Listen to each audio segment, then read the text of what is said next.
Hey everybody, Eric Grenier here with Philippe J. Fournier for this week's episode of The Numbers. And Philippe, we finally have some numbers from that Battle River Crowfoot by-election to get into. But before we get into that, how are you doing?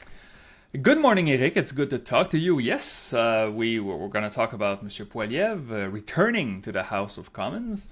As you know, for many of our viewers and listeners know, I'm a cégep teacher in Quebec and in Montreal. And semester started this week, so it's full steam ahead for the fall. So it's keeping me quite busy, it's going to be a fun fall. I'm teaching astronomy for those interested, if you want to join the class, well, you have a few hours to do so. So Cégep de Saint-Laurent tout le monde. There you go. All right. How about you, Eric? How are you this week?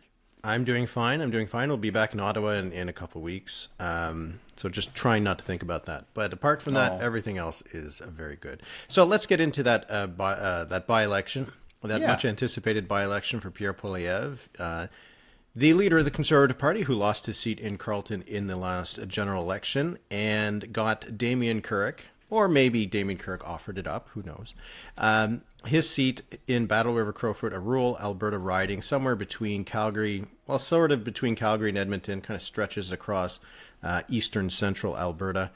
One of the safest ridings in the country for the Conservatives and has been for the last couple of decades. And I think it's safe to say that Pierre Poilievre... Actually, I'm not sure if it's safe to say, but I will suggest that Pierre Poilievre, while he did not blow the doors off this by-election compared to past results, he did still do quite well. Oh, yeah. Oh, absolutely. I mean, I was expecting something a little lower because of many independents, because we have seen recently numbers out of Alberta, maybe not rural Alberta, but we have numbers in Alberta where Mark Carney is quite popular compared to his liberal predecessors. And so you figured, okay, a summer by-election, who's going to bother to show up? The answer is a lot of people showed up for this one, right? What was the final turnout? Was it 60% or something? It was 59, yeah. We're recording, there's one box that hasn't been counted, which I think is usually like the special ballots, the ones that get mailed in, that kind of thing. Yeah. So that's usually the case. So like all of the votes have been counted except that one last little one, which will change things. Maybe it could change a few decimal points. So if you're listening to this in a week or so, we might be off by a 0.1 or 0.2 for each of the candidates. But yeah, 59% turnout in huge. Summer by-election where the result was a foregone conclusion for the most part. And I mean, turnout in the general was 76%. Okay, quite high. But 59% is pretty impressive for a by-election. So our again, this is the second episode in a row we say this, but our hats off to the voters in this riding for actually going out to cast a ballot. Perhaps we will have to change our priors because we have 2 straight weeks with summer by-elections where we go like, well, it's summer, people maybe won't show up, and turnout of 60% for a by-election is really high. I mean, I wish it was always higher, but that's really good. That last box that needs to be counted, I doubt there's 35,000 votes. You don't know. You don't know. Right. There could be. Yeah. No, So I'm pretty sure it's done and dusted. So let's go through the results. We got 80.4% for Pierre Poilievre and the Conservatives. The second place finisher was an independent candidate, not one from the longest ballot committee, but it was Bonnie Critchley, who was running as a kind of an anti-Poilievre parachute candidate, saying that should be someone from the riding, not someone parachuted in from Ottawa, as she would call him. She got 9.9%. The Liberals finished in third place with 4.3%. The NDP put up 2.1%. The United Party, which was the biggest, quote unquote, biggest party that was explicitly running on an independence kind of thing. They mentioned it often. Got 1.5%. People's Party, 0.3%. The Greens, 0.2%. And then it's very small amounts for some smaller parties and some of those independent candidates, though none of them really did very well. So let's start with the big number at the top. Yep. So we had said that 80% was kind of the psychological threshold, I think, for a good result. With the exception of the 2021 election where the People's Party and the Maverick Party got a big chunk of the vote, the Conservatives have always gotten over 80% since they've been a merged party. So that seemed to me like the kind of bar where if Poilievre matched it or beat it, he'd be okay. Now, it is a drop of 2.4 points, but it's 80.4%. Yeah. If we had to grade Pierre Poilievre's result, we'll do it this way. How are we going to grade each of the parties? What grade are you giving Pierre Poilievre for his 80.4%? Well, here's the thing. Maybe we're grading on a curve here. It is definitely a curve. But how can you possibly not give an A+ to Pierre Poilievre, right? He won his bet. I mean, could he have like 87% and we're like, oh, that's even more? But there's a ceiling for every candidate. Like, rarely do we see results in the 90s. Like, it's exceptional when it happens. A few 80s, as we have seen in the April election. This is an A+. I mean, for me, even 75% would have been an A+. Considering the context of this election, this is an easy win for Monsieur Poilievre. He toured the riding. He managed to control this narrative of the separatism in Alberta, which we know exists in this riding from the data. And so, what else would you say about that, Eric? I mean, it has to be an A+, right? Unless you're really strict. For sure. If he would have gotten under 80, if he got 75, 80, I would have given him an A. Okay. But just because I think that, I know it's a stupid psychological mark, because we're talking about 0.5 points between being above and below 80. But I do think that if every other candidate, with the exception of one, was able to get at least 80% in this riding, then the party leader should be able to do just as well. So I do think that it's this result that is not it's not like, as you said, if he had gotten like 87, set a new record, something like that. Yeah. But it's still a very, very, very good result, and starts with an 8, which I think removes any potential for any sort of grumbling about, that he lost the support for the party. And so I do think that this sets him up pretty well for heading into the fall, because I do think there was a big danger for him. If he had gotten in the low 70s, if he had gotten in something in the 60s, at the same time as he's having these poll numbers where he's trailing Mark Carney by a significant amount on a preferred prime minister, where the party seems to have dropped a couple points, I think it could have added to a little bit of a snowball narrative that the party's going badly, that Pierre Poilievre is a loser. But I think now he has this number, I think, that suggests, okay, he can kind of reset things, go into the House into the fall, and see if he can improve his poll numbers over the next few months ahead of that January leadership review. That's the second step, right? This was the first step, the easier of the two. And then I think everything we hear from Monsieur Poilievre and his team leading up to January has to be seen through the lenses of his leadership review. Because it will be a tougher crowd than this one. We'll talk about this in time. But if Monsieur Poilievre gets 80% of the vote in a leadership review, that's a story, isn't it? Like, it would have to be. It would be a bit low for Monsieur Poilievre. Mm-hmm. Like, I think we're expecting higher than that. So that's why I'm thinking it's going to be a tougher crowd in January in Calgary.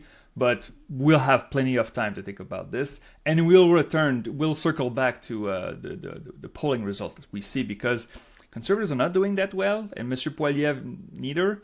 So this is the line in the sand that we have. We have this by-election. Next month, the House will return, and Poilievre will be there in his usual seat, leader of the official opposition. So line in the sand right now to see whether the numbers change from this time. Yeah, okay. So mission accomplished. Test passed for Pierre Poilievre. Let's talk a little bit about some of the other candidates. So Bonnie Critchley with 9.9% of the vote. An independent candidate. She did get the most attention of, I'd say, any of the opposition candidates in this that weren't Pierre Poilievre. And I find the result kind of funny, because 9.9 is just under 10. And I remember telling you that there's never been, since the merging of the Conservative Party, the only time any candidate has ever gotten more than 10% of the vote in this riding was the Liberals in the last election. Yeah, okay, that's but she managed to get 9.9%.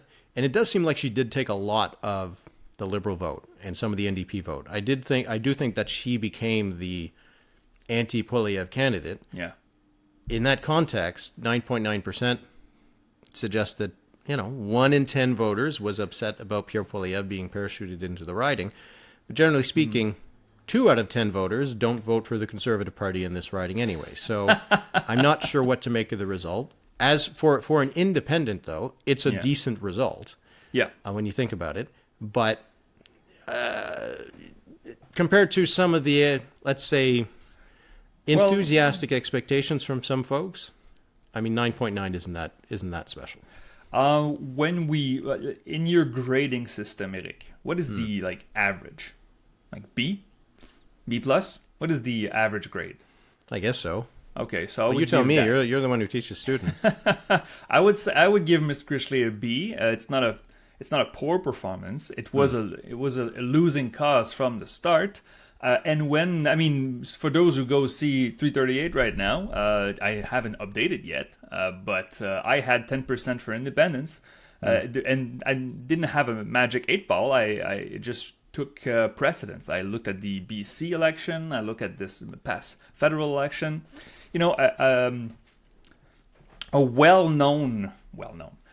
reasonably well-known independent candidate will score around 10%. Right. I think the Mike de Jong beat that. I think he had 17% in Abbotsford.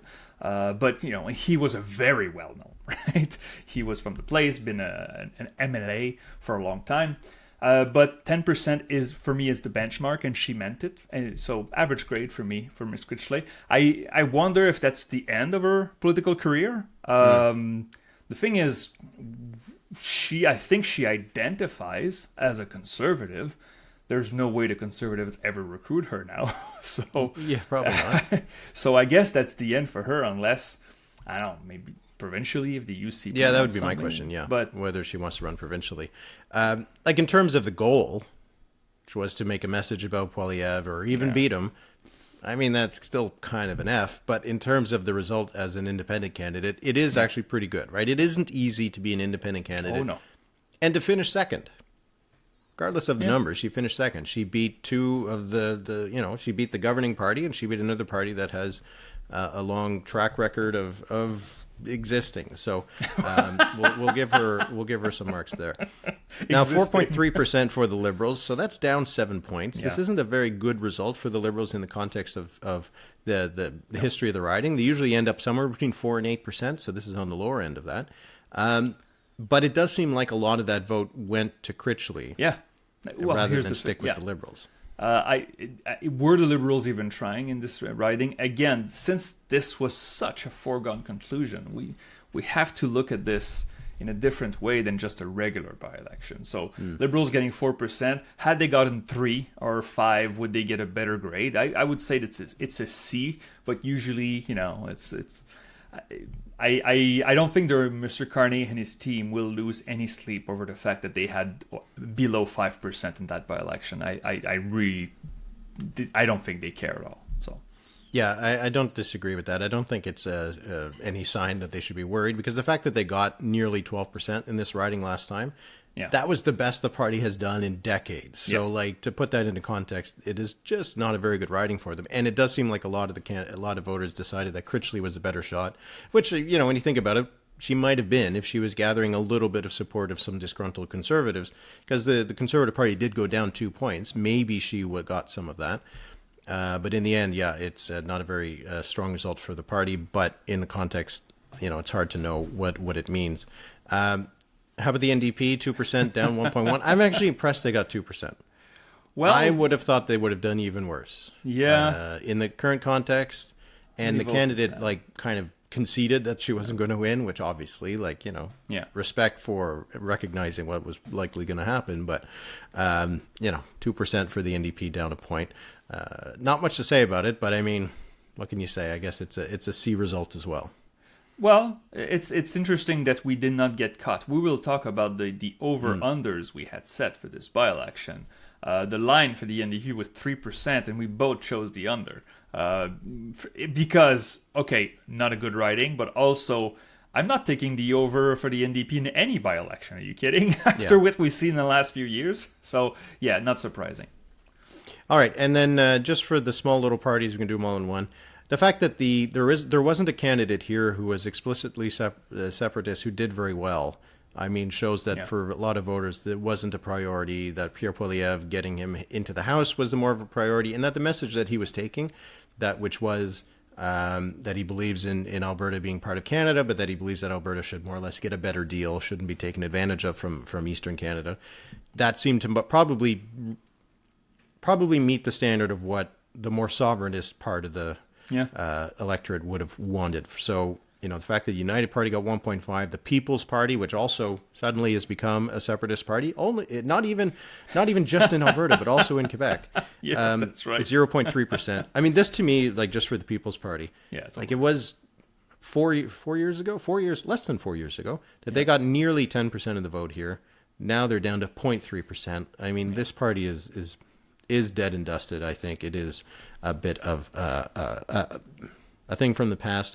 And then the poor Greens, 0.2%, down half a point.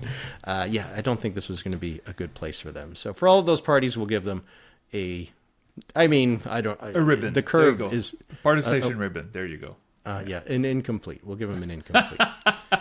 But about the PPC, though, you may have noticed, Eric, and for those who listen to us, you may have noticed that some polling firms have now removed the PPC from their choice. So Léger did that, right? There are now in the other category. It's a choice that pollsters have to make.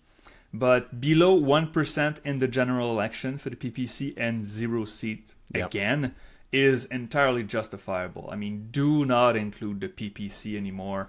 Otherwise, you have to include all the small parties, and then your poll becomes hard to complete for respondents. This is a reason. So, PPC, it's done. So, a sigh of relief for Pierre Poilievre. Managed to get his seat back into the House of Commons. He put up a number that I don't think will get anybody to criticize him. Even if he didn't entirely match Damien Kirk's result, the fact that it's a by-election with different turnout and all this kind of stuff, that he went down 2 points, no big deal. So a good result for him. So he can put it behind him, and it'll be interesting to see him back into the House. No longer will MPs be able to actually say his name in the House anymore, which they tried to do as much as they could. Because you're not allowed to actually name an MP across the House. You call them, in this case, you would call him the leader of the opposition, or you could say the Conservative Party leader, or the member for Battle River Crowfoot now. Right. But you can't call him Pierre Poilievre. But you could for that brief amount of time when he was no longer in the House. So the Liberals have lost that little way to needle the Conservatives. So we'll see what's going to happen when the House returns, which will be in probably about a month. And we'll see that what kind of ovation Pierre Poilievre is going to get in the House from his bench. I imagine it will be long. It'll be prolonged, indeed. We did do some over-unders before. Yep. And we should just, as an accountability exercise, this is what this podcast is all about, go over some of them. And Philippe, you won. You beat me 6-2 on the over-unders. But I didn't win the big one, though. The big one. No, I won the most important. That's true. All right, let's go through it. You chose the under for the PPC at 2%, and obviously they got 0.3. We both chose the under for the NDP at 3%. They got 2.1. You chose the under in the Liberals at 10. Yeah. They got 4. I chose the over. I was kind of imagining that at the time when we did it, there was no real... I mean, Critchley was in the running, but we didn't really know much about her yet. Yeah. I kind of expected that the Liberals would get all of that anti-Poilievre vote. And then the most important one, which shows both... I set this line. Actually, I originally set the line at Damien Kirk's score, but I adjusted the line to 80% for the Conservatives. I got the over, and by 0.4, I won this point. So this was the most important point. Great line. Yeah. You can continue the independent vote. We had the total independent vote. We set the line at 5%, and I said over, and just Miss Critchley doubled that. Yeah. I did not compute all the clown independents in there, but did they get like 200 votes total? They did very poorly. Yeah. They did very poorly because they didn't try, and that was not the goal of the exercise for them. So let's forget about them already. The turnout, we said 38%. Oh my, was this line bad, right? I said it at half of the general election turnout. And it was much higher, almost 60%. Time to declare. Well, this is interesting because it depends on the network. right? Doesn't depend on us. Had we done a live stream, I think we would have called it very quickly. Yeah. It was clear from the onset that this was never going to be close. I think the first box was 90% Poilievre. There you go. So, yeah. But one that I added, we did an over-under on the number of zeros. Do you remember the line that we set? I do not. It was 25, and you took the boy. under, I took the over, and boy, was it over. 75 candidates received no votes, again, because they're clown candidates. So, Well, they were, and they don't live in the riding. don't have the writing, yeah. It's The write-in ballot really undercut the longest ballot committee, and I imagine that this will be the last time we see this, because Elections Canada is almost certainly going to be given new legislation in the House to hope so. get around this. But the write-in seems to have worked fine. Yeah. I don't think we have the information on the rejected ballots just yet, which is unfortunate. I don't think it's computed. Nope. No, so we'll have to wait for that. We'll have to wait. Okay. Yeah, we'll have to wait. But in terms of the time to declare, the CBC declared it at, I looked at it, it was tweeted at 11:54 our time. That's late. So it took about 84 minutes, which actually compared to like La Salle et Mort and Toronto St. Paul's, Well. lightning fast. So Well. the longest ballot committee there did not really cause too much problems. Okay, why don't we move on now that the by-election is behind us? We can look forward towards the fall and towards the new set of polling numbers that are going to come out. We got a few numbers this week. What do you think of what we've seen? So we had a new poll from Léger, the monthly poll from Léger with the National Post. Not big changes compared to last month. The Liberals are up 2 points, so well within the margin of error the estimated margin of error of the poll. Liberals at 46 nationally, the Conservatives at 36. And what's interesting is that unlike other firms, such as Nanos, Léger sees absolutely no rebound for the NDP below the Bloc Québécois. The Bloc is at 7, a little rebound in Quebec. NDP at 6%, Greens at 3%, and others at 1%. I look at that poll from Léger, I look at the regional numbers. What really, I mean, if we compare that poll to the election result, we can see that the only real movement outside of a small margin is in Ontario, where the Liberals are doing very well, plus 13 for the Liberals in Ontario. And even though the sample size is smaller, there's movement in BC. If you recall, British Columbia, I believe, finished like 42 Liberal, 41 Conservative. I think, give or take a point. Léger sees the Liberals at 50 in British Columbia to 39 for the Conservatives. So no rebound whatsoever for the NDP, and the Liberals in a good position. Also, among women Canadians, female Canadians, 50% for the Liberals, 32% for the Conservatives. Among men, it's closer, 3-point lead for the Liberals. So this is the top line and the regionals. Eric, do you see something in there that's worth noting? Well, I didn't look at it too in detail for the regional numbers, especially when we're talking about an election that is likely years away. Well, we don't know that. That's the thing. I mean, yeah. Well, I mean, the numbers are strong across the board. You can see that the Alberta numbers, though, for the Liberals, they're at 33%. Yeah. Didn't quite see that kind of result tonight. So it does or last night. So we kind of see how there are, some of these limitations in the regional numbers. As we're speaking, I don't believe the Nanos poll has been published this morning. Yes, the top line has been published. You have the top line? What do you got for us? Yeah, the top line, I have it here. The top line is 44 Liberal, 32 Conservative. So 12-point lead. Am I saying something stupid here? Is it 44? Yes, 44, 32, and 12 for the NDP. I think that's the biggest difference between the two polls. Yeah, the Conservatives are a bit lower in the Nanos tracker. The NDP is high. So, I mean, if you look at Nanos only, and this stretches from July 25th to August 15th, so the past month, basically, the numbers have been incredibly stable. And this is what's so surprising for me from Nanos. We're used to see the heartbeat going up and down, and it's been mostly flat since June. Double-digit lead for the Liberals. So Léger and Nanos at least agree on this. Double-digit lead for the Liberals. Leger has strong government approval rating numbers: 54% Oh, satisfaction, 34% dissatisfaction, 56 to 33 on Carney's approval. We also saw a poll from Spark Advocacy put it out, had 68-32 Carney approval, but there's no undecideds in that group. But there's a couple little things that have recently been happening that I think are worth talking about because we have some polling numbers. First was the Air Canada strike, which as of this morning, it sounds like it is over. So if you're a person who had a flight coming up in a week or so, I'm sure you're quite happy to hear that. But it does seem like the fact that the strike is already over, or at least seems to be over, probably good news for the Liberals because we had seen some polling that was done by Abacus Data. Now, the poll was commissioned by CUPE, which is the union that represents the flight attendants for Air Canada. And, you could quibble on some of the questions and this kind of stuff and how things were presented, which is always what happens when someone commissions a poll. They want to present it in a way that they like. But on some of the questions that were very kind of simple in terms of do you support the government respecting the right to strike, even if it means travel disruption? So, the fact that it mentioned potential consequences, I think is important. Versus, that they should force them back to work in order to avoid travel disruptions. A majority of Canadians were ready to take that hit, even frequent flyers, that they thought that that the right to strike should be respected.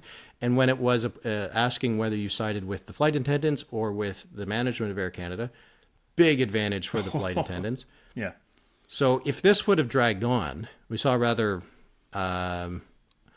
let's just say ineffective interview with Patty Haidu that took place on Monday night trying to explain this. I think that if this strike would have dragged on for a while, the actions of the government might have blown up in their faces. But the fact that it is seemingly going to be resolved after just a few days might save them a big issue, a big problem.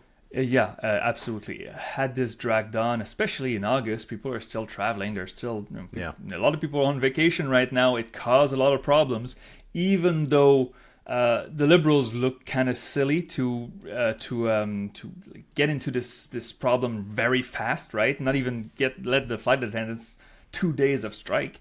But the fact that it resolved quickly, I think, you just put a carpet on the fire right now. The numbers from Abacus. So based on what you've heard so far, which side of the dispute do you feel more sympathy for? 59% for the flight attendants, 12% for Air Canada, the company. And it goes across party lines. 66% for the Liberals, 54% for the Conservatives, side with the flight attendants. This was across the board. And so it was not to the government's and to the company's advantage to let this drag on. It's rare when I being part myself of a union at my college, I can tell you that I followed union battles and the public opinion of it quickly.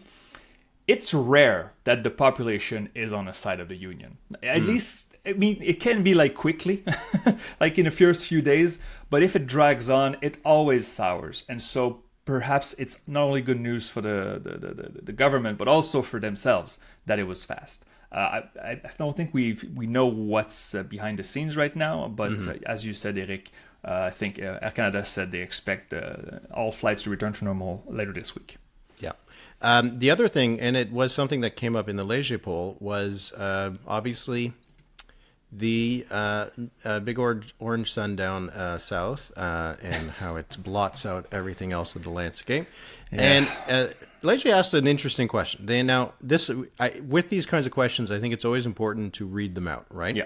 So it says, below are 2 points of view when it comes to positions regarding tariffs and ongoing trade negotiations with President Trump and the United States. Please select the position that's closest to your own opinion. So these were the two options people had to choose from. One was, Canada's position should be elbows up. Any tariffs imposed by the U.S. should be met by counter tariffs by Canada, even if that means escalating trade actions by the U.S. in retaliation. The other option was, Canada's position should be measured. It is better for Canada to have a trade deal, even with some tariffs, in order to provide a stable environment for Canadian businesses. 45% wanted the elbows up, 41% wanted the measured. I mean, you could suggest that maybe the fact that it wasn't presented as we should give in all concessions, but the fact that it was pretty close and it was pretty divided, and it was 50-40, 52-40 among Liberals for the elbows up, and it was 54-34 among Conservatives for the measured. It's interesting how this isn't really one of those 80-20 issues. Yeah. And even on the partisan divide, it's not an 80-20 issues. It is kind of mixed. Absolutely. And so, again, treading the very fine line between, handling the Trump administration and trying to get the best deal. But the thing is Canada's position should be elbows up. The opposite of that, is it a measured position? This is what I bugs me about this poll, and that the question is wrong, but the fact that there was only two options here. The measured word, I think, is the most important here. But as you said, we're used to see questions on issues like this that are completely polarized between conservatives, liberals, and other non-conservative parties, such as the Bloc and the NDP. And basically, we see a split of just a few points. Even the Bloc Québécois, 47% don't want any tariffs and are ready for retaliation. 37% says Canada's position should be measured. So even among Bloc voters, it's divided, which I find interesting. But it looks like this is going to stretch down in the fall. Right, the August 1st deadline stretch down to 2029 or whenever the next president's sworn in. We'll see about that, because we have seen some data from the U.S. and it's not like Americans are not paying a price for what's going on with the Canada-U.S. relations. It's just maybe it's not presented that way south of the border yet. So. Anyway, we'll see what happens there. It does seem that this is a delicate balancing act for the Prime Minister, and still probably his most risky file in terms of how there could be a public opinion blowback. So we'll see how that evolves. I'll just say, if I may, just one last thing on that Léger poll. It was a single question about Canada's recognition of Palestine. We know it's a very sensitive issue. I'm just going to state the numbers. The question was, the Canadian government is currently initiating a process to recognize the state of Palestine in the next UN convention in September. Do you think it's a good or bad idea? Across the land, a good idea 41%, a bad idea 28%. So a plurality, but not a strong majority either. This was a bit more polarized. Most liberals think it's a good idea, most conservatives don't. And we'll see how this goes. I mean, I know many Canadians do not necessarily follow that file, but several do, as we know, especially from social media. The UN sits, I think it's mid-September. We'll see if Canada goes through with this. Another one of these kind of delicate issues that isn't an 80-21. So any decision you make on it has the potential to have some repercussions. Oh, yeah. Just wanted to close the loop on this. We didn't get a chance to talk about it last week. There were two by-elections that took place in Prince Edward Island on, I think it was Tuesday. And they were kind of surprising. Now, we haven't had a poll out of Prince Edward Island since November. So we were kind of flying blind in terms of what would happen. And we had two results. One was in Charlottetown Hillsborough Park, where the PCs lost the seat to the Liberals. The Liberals made a gain of 35 points to win it with 48%. The PCs dropped 24 points to go down to 38. And that was a pretty safe riding for the PCs. Now, there was a specific context. The former MLA was Natalie Jameson, who resigned to run for the federal Conservatives. She'd failed to get elected. And the PCs decided to nominate her husband as her replacement, which I'm guessing might have felt like a little bit too cute. Too clever by half to do that. A little nepotism. Might have been a reaction. And then in Brackley Hunter River, which was the former seat of Dennis King, the premier, PCs held on to it, 50%, but they dropped 18 points. And here again, you saw a gain for the Liberals of 12 points to 23. The Greens finished second at 24, up a little bit. I'm not sure if you have any thoughts on these. I have just one thought. But if you have anything, I'd be happy to hear it. My quick thought was bad night for the Greens because they got doubled up in Charleston, Hillsborough Park. Okay, it was not the seat that the Greens were going to win, but they still had 20% of the vote last time, and the Liberals just leapfrogged them. But what about you, Eric? What's your thought on this? Well, it's the performance of the Liberals. Now, I'd spoken with someone out there suggested, the healthcare issue is an important one, and so that might have driven some of the vote. But you do kind of wonder if the fact that the Carney Liberals just did so well in PEI, if the brand is suddenly feeling a lot more rejuvenated. They don't have a leader in PEI for the Liberals. So the fact that the Liberals picked up 35 points in one seat, 12 in the other, it does suggest that maybe that brand is getting a little bit of a boost from Carney. I know that in PEI, the local issues are going to be very important. But what's interesting about it to me is that in the past couple elections, the debate has been about who's going to get all of the anti-PC vote. The Liberals or the Greens, and in the last election, the Liberals and the Greens split that vote. This time, it's not so much about the anti-PC vote, it's that the PCs seem to have lost votes to the Liberals. Absolutely. And that is, I think, in the long run, far more dangerous for the PCs than one of the opposition parties coalescing that anti-PC vote, because they can do that. But if they can add also PC vote, disillusioned PC voters, that's how government gets defeated. So interesting results in PEI. The next election, there's only 2027 if they don't go earlier. So we'll have to wait and see. But anyway, always a bit of a surprise sometimes in PEI. So I enjoy seeing surprises in by-elections. So. All right. I think you said you had a quiz. Okay, so sometimes I struggle to find a good idea for a quiz. Sometimes I try to be original, and then I realize it's not necessary. We don't have to be original. We just have to have a little fun and go down memory lane. Well, you may know, Eric, that on October 16, 1978, there were 15 federal by-elections on that night. This was midterm. This was the later half of the third term for Pierre Trudeau's Liberals. The polls, even though there were very few back then, but their polls were not really good. And so, can you imagine if we had 15 by-elections on one night? That'd be so much fun. Oh, it would be fantastic. We would stay up all night. It'd be like a little mini election. So I took the results. I don't know if you know about this, but I decided to just have a little quiz for you on that night. 15 by-elections. So before going into the by-election, there were 7 Liberal seats. There were 6 PC seats. There was 1 NDP and 1 Social Credit. The 15 ridings are Burnaby Richmond Delta, Saint-Boniface, Fundy Royal, Humber St. George St. Barbe, Halifax East Hants, Broadview, Eglinton, Hamilton, Wentworth, Ottawa Centre, Parkdale, Rosedale, York Scarborough, Lotte-Binière, Saint-Hyacinthe, Westmount. So basically, from coast to coast, a bit everywhere, right? I would like you to tell me who won these by-elections. Now, you're making a face. I'm going to make it easy for you. Here are the results of the night. And if you click on the link that I just sent you on the document... Am I allowed to? Yes, of course.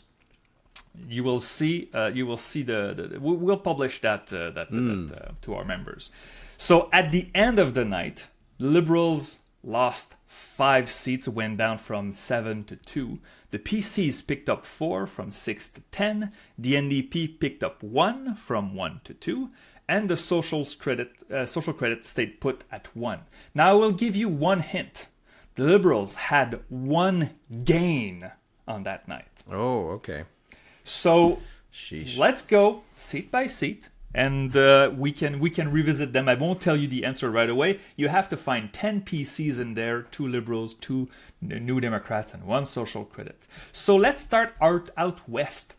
Burnaby Richmond Delta was held by the PCs before. Who do you think won that election? All right, so this is what I know about these by-elections.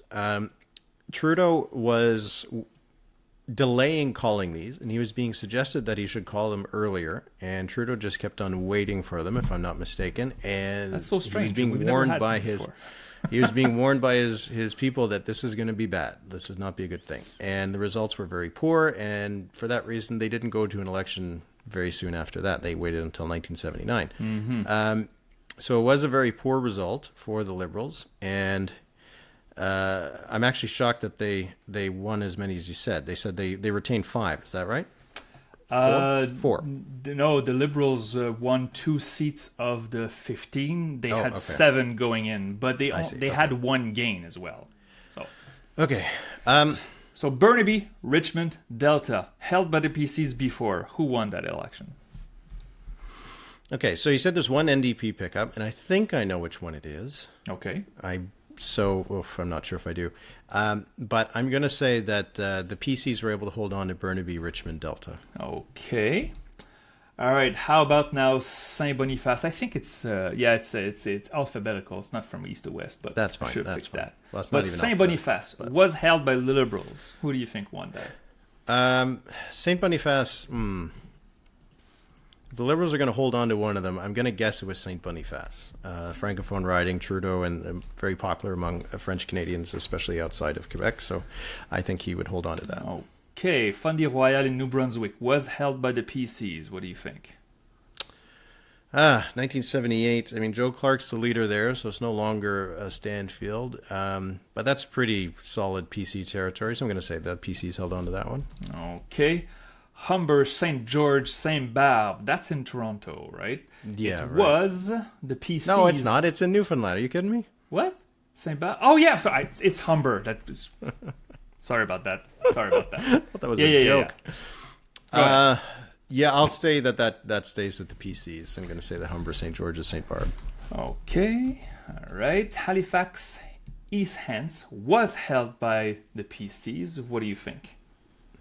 I want was that Stanfield's? It might have been Stanfield's. It was Bob McLeave. Okay, it's the not. incumbent at first. I'm going to say that the PCs held on to Halifax. Okay. Broadview, it was John Gilbert of the New Democrats. Who won that? I think this was this Bob Ray? I think it was Bob Ray, so I think he won. Okay, on New Democrats. I'm not giving you the answer right away. Oh, come on. Eglinton was Liberal. I'm going to say Eglinton goes over the PCs. I mean, it seems like the kind of riding that would. Okay. Hamilton Wentworth was Sean O'Sullivan of the PCs. Who won that election? So you said I got to give the Liberals a pickup, eh? Mm-hmm. And the NDP too. Yeah. Nah, I'm not going to give them this one. I'm going to say the PCs hold on to it. Okay. Ottawa Centre was Liberal Hugues Poulin. Who won that election? This is the one I think went NDP, so I'm going to give it to the NDP. Okay. Parkdale was Liberal. Yeah. Who won that? Let's say the PCs won it. Okay. Rosedale was Liberal. Who won this? Again in Toronto, right? The PCs. Let's say the PCs pick it up. Wow, you're giving a lot of... we'll review that in time. Okay. York Scarborough, again, was Liberal. Who won that? PCs. Let's go with PCs. Lotbinière, social credit before the by-election. I'm going to guess that they held on to it. Well, that's a fair guess. Okay. Saint-Hyacinthe, just outside Montreal on the South Shore, was the PCs. Who won this? I need a Liberal pickup, right? You do. Yeah, but did the Liberals really lose Westmount? Oh man, no, I've worked myself. We'll review them. Don't worry. Okay, let's say the PCs. Let's say the Liberals pick up Saint-Hyacinthe. Okay, and Westmount. I guess goes to the PCs. The PCs? Well, it has to, doesn't it? Well, okay. So you have the correct count: 10 PCs, 2 Liberal, 2 New Democrats, and 1 social credit. Let me just check the answers here because you have many wrong. Okay. All right, let me change some stuff. Okay. Well, let me tell you how many you have wrong first, right? Okay. 1. I can't count live. It's going to be out of 15. I should have done this before, huh? Okay. This is improvisation. Okay. This is bad. Thing is, if we share a sheet, right? Let me just. Okay. I got some wrong. Go ahead. I got some wrong. Clearly, I got some wrong. Okay. I can't imagine Liberals lost Westmount, so I'll give Liberals the Westmount back. You have 5 wrong. 5. Okay. Yeah. Okay. Last chance. Okay. So you give Liberal Westmount? Yeah. Let's give the Liberals back pretty Westmount. Safe. Yeah. Okay. And let's give the PCs back Saint-Hyacinthe. Okay. And let's have the Liberals lose in Saint Boniface. Ooh. That's a bad night for the Liberals, huh? Yeah. And pick up, what do they pick up? They're going to pick up, let's say they pick up Hamilton. Why not? Hamilton pick up from the Liberals? Yeah. Okay. Well, we're gonna forget about that quiz. Don't worry. I'm good with this. This is what I'm saying. Okay. All right. You're good with this. So you have the right count. Let me Yep. give you the answers right here. So, oops, sorry. Bloop. So, Burnaby Richmond Delta was indeed a keep for the PCs. Okay. So correct. that's good. Saint Boniface was indeed won by the PCs, so you got that right. Okay. Fundy Royal also held by the PCs. Humber, St. George, St. Barbe was won by the New Democrats. Really? That is Which surprising. is very interesting. Alphonsus Faour. I'm sorry, I do not know who that is. Perhaps this person is famous. I'm sorry. Halifax East Hants was indeed a PC hold. Broadview, not only did you call the right party, but it was the entrance of Bob Ray in the House of Commons. Eglinton was won by Rob Parker of the PCs, so that's correct. Hamilton Wentworth was a hold for the PCs. Jeff Scott. Ottawa Centre, Robert de Cotteret of the PCs. You know it's bad outlook when the Liberals lose Ottawa Centre, right? Parkdale was won by the PCs, and then Rosedale was won by the PCs, and then York Scarborough was won by the PCs. You can see what's going on here. Saint-Hyacinthe was the Liberal pickup. Oh, okay. And so basically on that evening, the New Democrats won a seat in Toronto, and Liberals lost everywhere outside of Quebec, which I think was a preface to the upcoming 1979 elections. So you have, 12 correct out of 15? 1, 2, 3, 4, 5, 6, 7, 8, 9, 10? F10? Right?